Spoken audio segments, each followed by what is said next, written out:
Diablo, moon of the spider. Concerned about the growing darkness in the western kingdoms, the necromancer Zael journeys to Westmarch to restore the balance. Amid his quest, he crossed paths with Lady Celine Nasarda, a lieutenant to an ancient house who seeks a necromancer to help convene with her late husband. But as they summoned Lord Nasarda's spirit into moldering crypts beneath the family estate, Zael and Celine stumble upon something unexpected. A sinister plot to unleash the demons targeting his minions on Sanctuary. Plus, Celine and Zael become entangled in a web of alliances and intrigues that embroiled both the nobility and Celine's bloodline. Astraga's allies work to prepare a horrific ritual to ensure his coming. The key to his return, the moon of the spider, is at the heart of the mounting evil in Westmarch. But who wields the malevolent artifact, and to what end?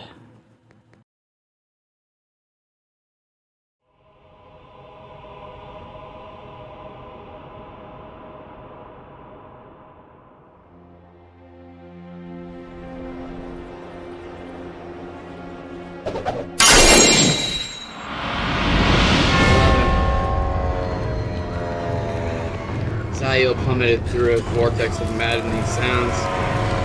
Screams, cries, laughter, they assailed his ears until he prayed that he would go deaf. He continued to clutch the dagger tightly, well aware that it was all that stood between him and a fate far worse than any he could imagine.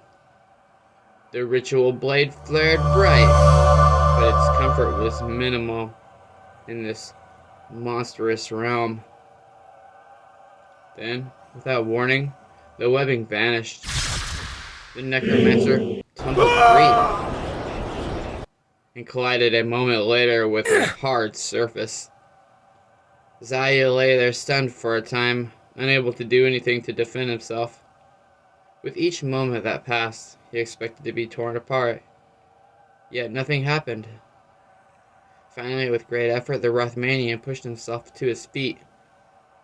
Only then did he see that his garments had changed. He wore the robes of the men and women he had seen in the vision, the priests with the spider emblem on their chests and the unsettling headpieces. Holy One, you must hurry, Rasped a voice from the grave. Strong hands seized the startled necromancer's arms, guiding him over to what he now saw was a long stone walkway. the moon is in ascension. The sacrifice must be made, and only you are permitted to do it. What? Zael glanced at the speaker, barely managing to bite back an exclamation when he saw him. The man's face was a decaying horror upon which countless tiny arachnids made their homes, where webs did not cover the rotting green flesh. Other spiders lunched on what remained of the muscle and sinew, sucking on it with vampiric gusto. One eye was turned in and dried. The other had long ago been devoured by the creatures. Long strands of mite-written hair draped down the skull. The robe was tattered and soiled, and where it clung to the torso, gaunt ribs showed through the material. The hand that held Zael's arm was no better, and everywhere upon the ghoulish priest, the spiders crawled, and crawled, and crawled. Atop his head, what Zael had once assumed a headpiece, stared back at him with baleful, inhuman orbs. A parasitic spider. The necromancer instinctively pulled away, only to bump against another priest. This one was no better. In fact, the lower jaw hung to the side, the muscle on the left the only thing still holding it. It still had both eyes, but they were dry and yellow. They have been made ready for you, The second one said in a voice identical to the first. They are impatient to be sent to the arms of Astraga. Astraga? The shade of Rio Redondo Sardo has spoken of an Astraga. And had there been something about a moon then, too? Zael tried to think, but the chanting returned, filling his head and crushing his thoughts. Zael gripped the blade tighter, hoping to at least keep the voices within from driving him further to the edge. The first priest suddenly reached for the dagger. You'll not need that, Holy One. Takarik has the proper blade. Let me relieve you of that burden. No! Zael could suddenly not recall why he wanted to keep his dagger, but he would not let it go. As you wish for now, Holy One. We are nearly there, Holy One. Added the second, his jaw swinging with each word. The necromancer forced his gaze forward and beheld an endless array of stone altars, running on and on until eternity. Each was octagonal in shape, and upon each was chained, screaming, writhing forms, and of whom Zael saw had been flayed alive. They cry from eagerness, said the first. Praise Astraga, uttered the second reverently. But the Rothmanian shook his head. This is wrong. This is an unbalance of the all. They seemed not to hear his protest. With strength at their cadaverous conditions bellied, the priests all but dragged Zael toward the first of the altars. There, two more decaying figures in the spider robes met them with deep bows. the moon is nigh upon us, said the taller of the pair, a thing so decrepit that only the voice hinted that it had once been female.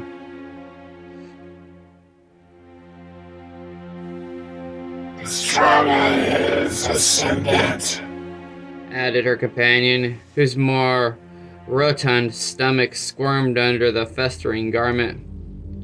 Several arachnids of various sizes and furious appearance scrambled in and out of the tears in the robe. The first of the victims screamed wordlessly.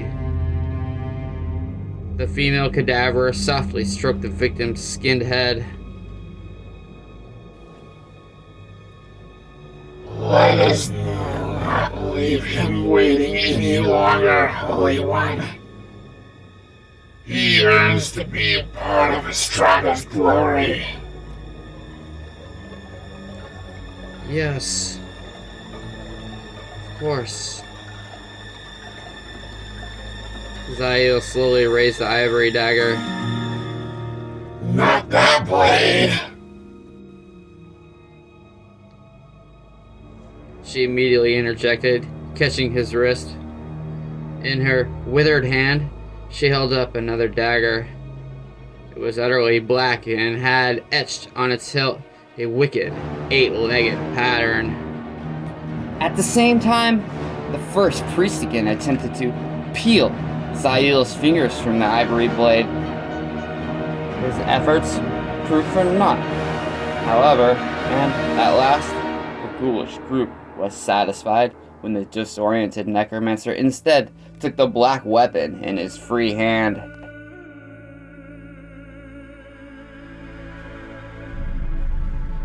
Over the heart. Urged the heavy priest. 2 swift slices, and the organ comes out still beating.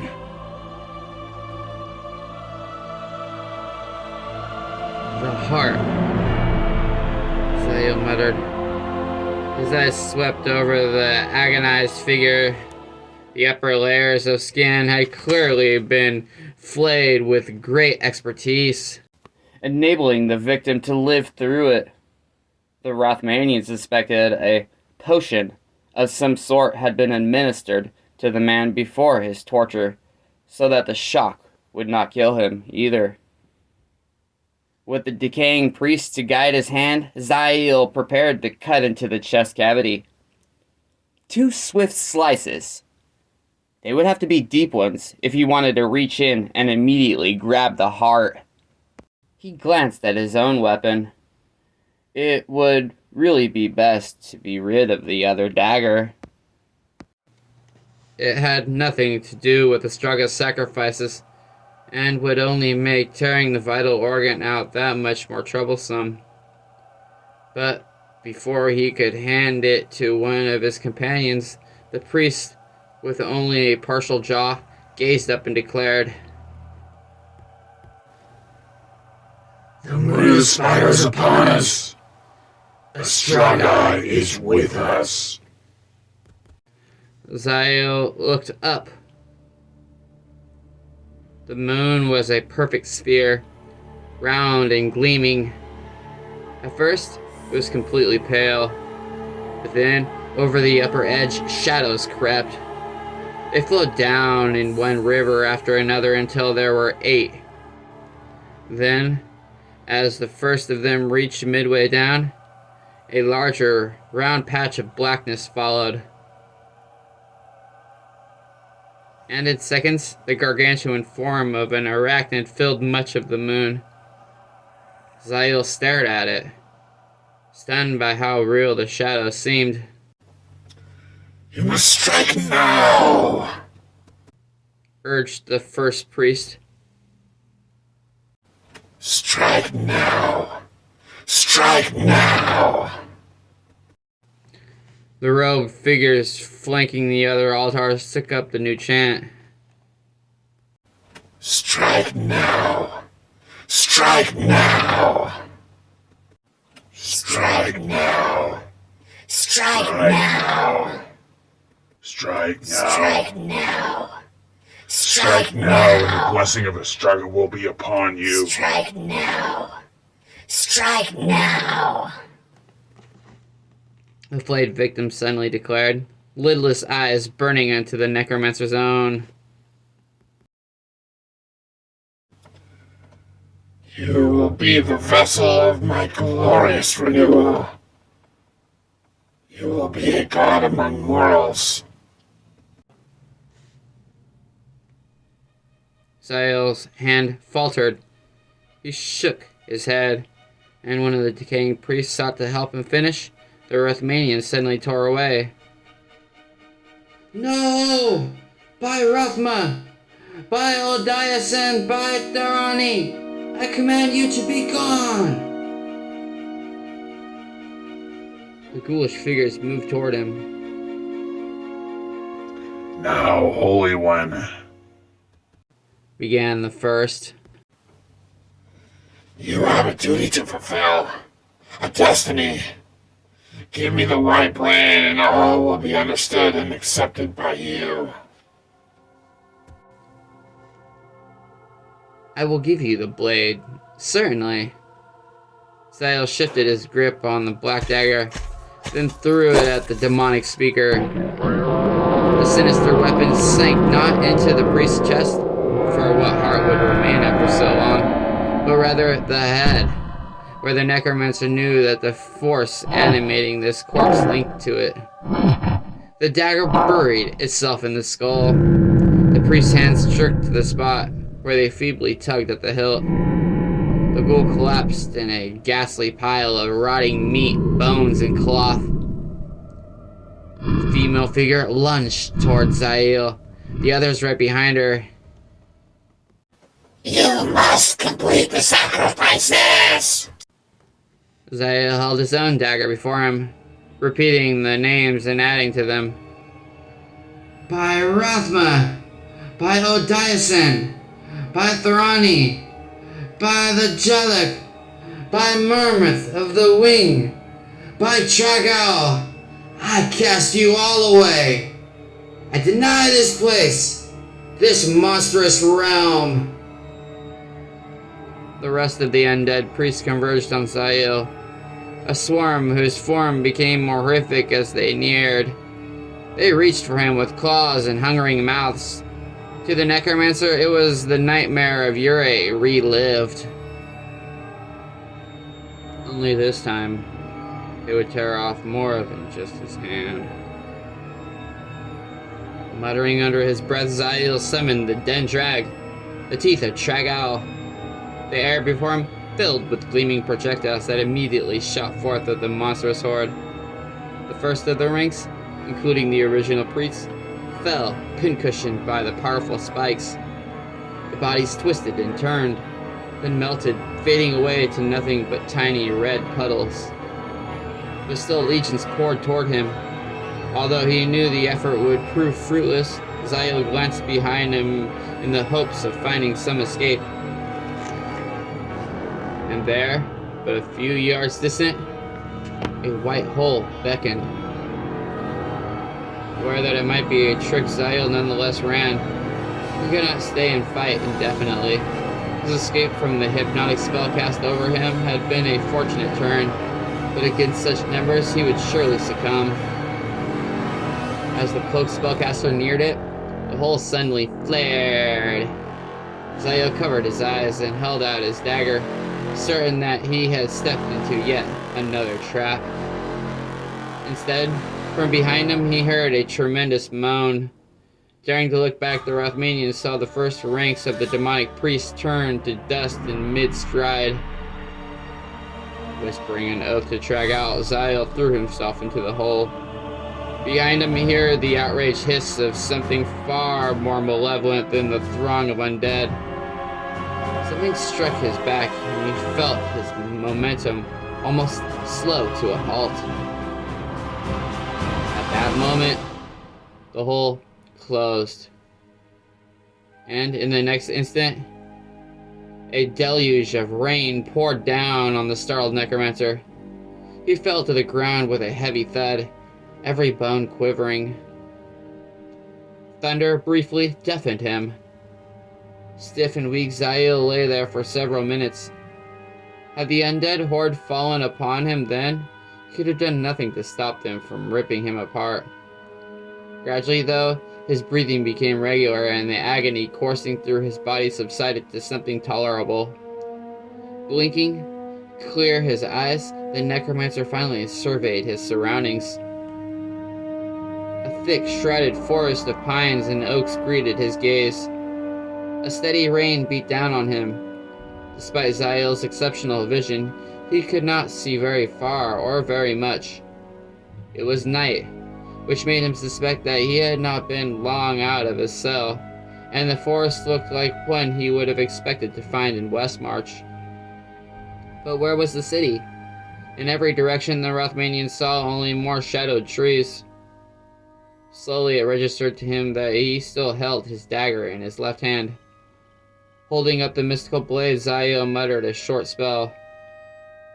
The blade flared bright for a moment, then dimmed slightly. Zael turned in a circle, muttering as he moved. A third of the way around, the dagger suddenly flared again. So he was at least in the vicinity of the city. How far, though, the necromancer could not say. He suspected he was in for a long walk. The rain continued to pour. A mist began to take shape, adding to the murkiness of the forest. Zael adjusted his cloak and hood, then started off. The nightmare through which he had just suffered remained burned in both his mind and body. He had come very close to being lost to the foul entity that invaded the cell. Worse, Zael had the growing belief that it had sought not just his soul, but his body as well. But why? Who or what was Astraga? His symbol was the spider. Zael knew that he should have recognized one or both, but that knowledge, like the identity of the mysterious Caribitis, had likely been blocked from his consciousness. The other necromancer and this Astraga clearly had to be linked. Was Caribitis a Vigera who sought some legacy of Astraga's ancient rule? Clearly the events in the vision were a twisted version of something that had happened long ago. The priests had once been living, breathing men and women completely devoted to their foul master. It would not be the first time that an avaricious Vajeri had delved into lost and forbidden realms in the lust for power. The ground dipped as he headed toward the west march. Zio considered what he knew of the land and guessed that he was not far from the mountains that had seen when he first arrived. Likely, if it had not been so dark and misty, he would have been able to make them out between the treetops. If so, it meant that the weary spellcaster had been correct when he had guessed that his return would take some doing. And what then? They would discover him gone and the guard brutally slain? There would be no doubt in anyone's mind, even Sardak's, that he had been the butcher responsible. Every man and woman would do their part to hunt him down. Celine. Zahil found himself more disturbed by her belief in his evil than by everything else. Yet he doubted that he could ever make her see the truth. He himself would have found it impossible. Perhaps it would have been best to abandon all matters concerning Westmarch. The necromancer could not. Even if it had not already become so embroiled in them, it was clear that something ominous stretched over much of the land. If he simply abandoned his efforts, it would be as if he himself had worked to upset the balance and sent the world into the talons of the prime evils. His boots sank in the torrent-soaked ground. Zahil's progress slowed, but his determination grew. He had sworn an oath to the spirits of Relthma and Trangal. He had given over his life to his calling, forsaking all other paths. The way of Relthma had allowed him in some small manner to redeem himself for his own transgressions. How Zahil wished again that another of his kind might be found here, especially one of the elders who had instructed him. Ophalia, Gaunt Horus, and the Faceless Nil were on the other side of the Twin Seas. Assuming that the eternal struggle had not taken them since he had last met. Likely there were a handful of younger Rethmanians here, and they were in the Western Kingdoms, but if there had been any others nearby, Zahil surely would have sensed them, and they him. It is up to you alone, he chided to himself. Is that not the way you always desired it? You alone? All alone? A harsh animalistic roar suddenly cut through the thunder and rain. Something huge crashed through the misty forest. Bringing up the dagger, Zahil summoned more light. He had a brief glimpse of a towering figure with eyes of red and fur of a thick white brown. It moved like a man, yet also like a beast. Then it was gone into the forest once more. But the necromancer was not lulled by its vanishing. He spun around, using the dagger and his heightened senses to search for the creature. What was it? No bear. It was far too manlike.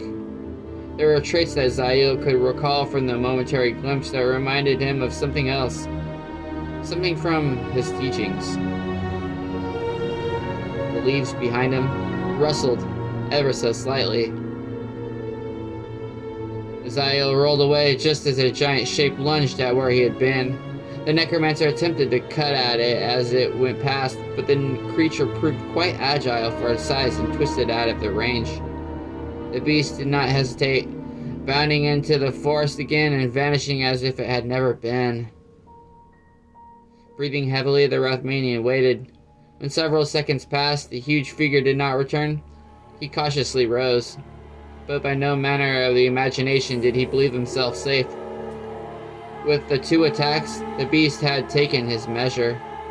When next it returned, it would take him. Drawing 3 symbols in the air, Zahil pointed the blade at where he had last seen the elusive adversary. Unfortunately, the dagger's glow, now supposedly focused on the beast, revealed nothing. He waited. Nothing happened. Finally, the necromancer was forced to move on. He knew that the rain and thunder would make it difficult to hear anything unless it was right upon him, which by then would be too late. Each footstep took an eternity as Zael's anticipation of some sort of attack grew. "It's only an animal," he told himself. "You are a man. You can outthink it." But Rathma had taught that in nature everything worked to maintain the balance. Therefore, where humans had gained the upper hand in intelligence and tools, the beasts of the forest had grown more silent, more swift, more deadly. There were several spells which he could use against it, but only if he saw the creature before it took him. In many ways, he had faced a far more dangerous enemy than a Vajrayite or an undead priest. A crackle of lightning illuminated the region. The necromancer made good use of the momentary light, eyes registering everything made visible, yet still there was no hint of his adversary. Had it abandoned him for simpler prey?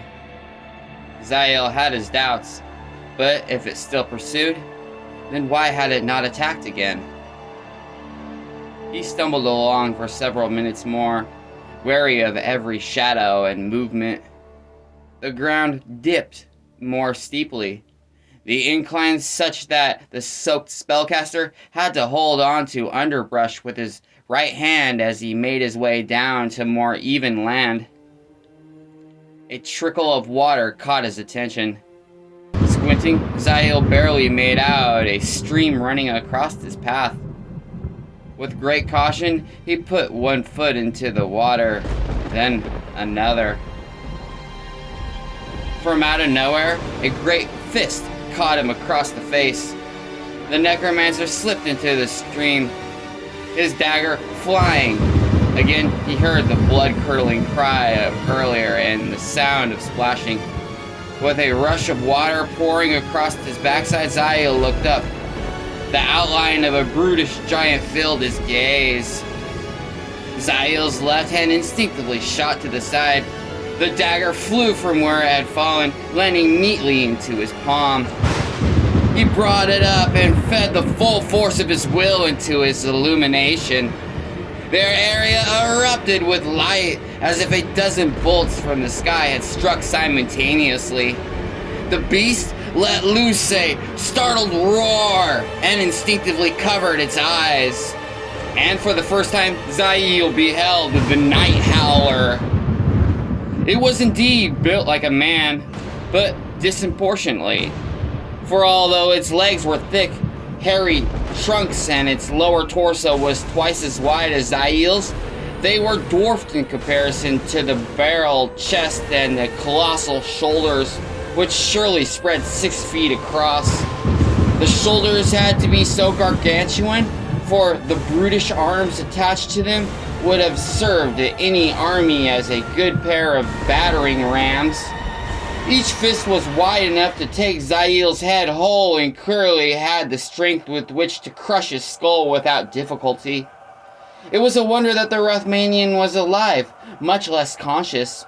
The runes he had forced from Xylac had clearly worked. As for the Night Howler's head, it was a squat, heavy thing. At first glance, seemed to have slipped off. It stood not on the end of a neck that was in turn perched atop shoulders, as a man's would have been, but hung low over the chest, essentially making the creature look hunchbacked. It had a thick brow ridge and tall pointed ears, but there was some human shape to the head, and the eyes would have seemed so too, if not for the fiery red madness in them. The giant roared again, revealing the sharp teeth of a carnivore, and one who supposedly favored human flesh. From the legends that Zael had read, that had not always been the case. These beasts had once been men.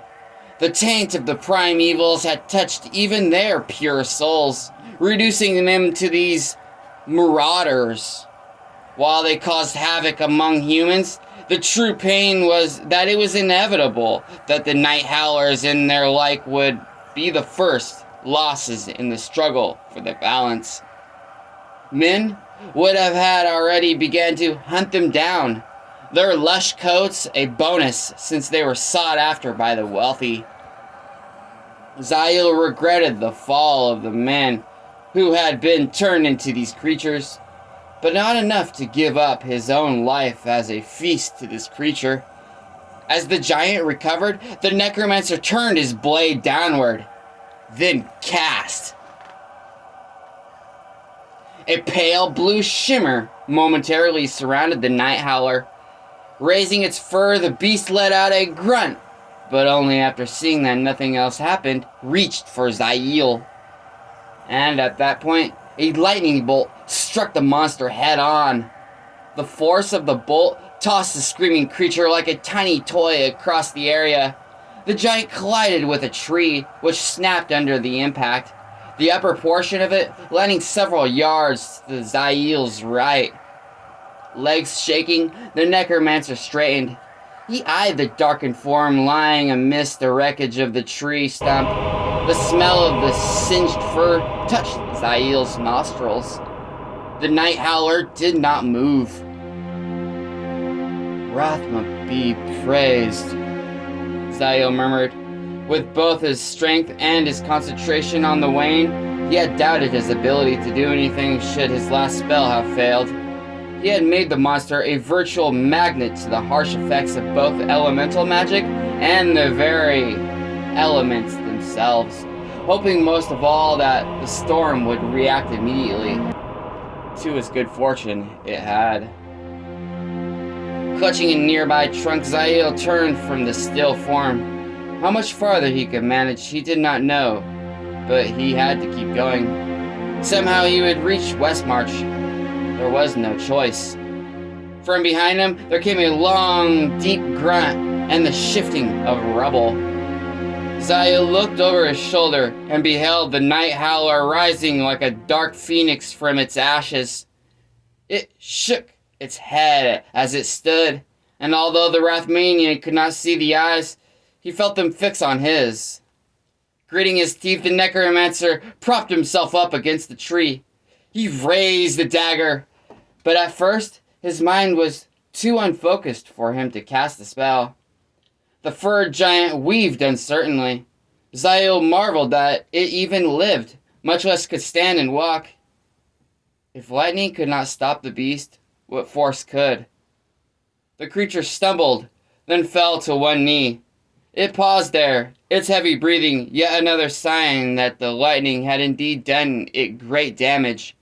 The necromancer grew calmer. Now more than a dozen spells came to mind that would rid him of his monstrous foe. However, the night howler did a strange thing, an act so extraordinary, different from what Zael would have expected of it, that the spellcaster lowered his dagger and stared. The forest denizen looked at him and stretched out both hands in what was clearly a beseeching gesture. The night howler, the fearsome creature who had just sought his blood and flesh, now wanted his help.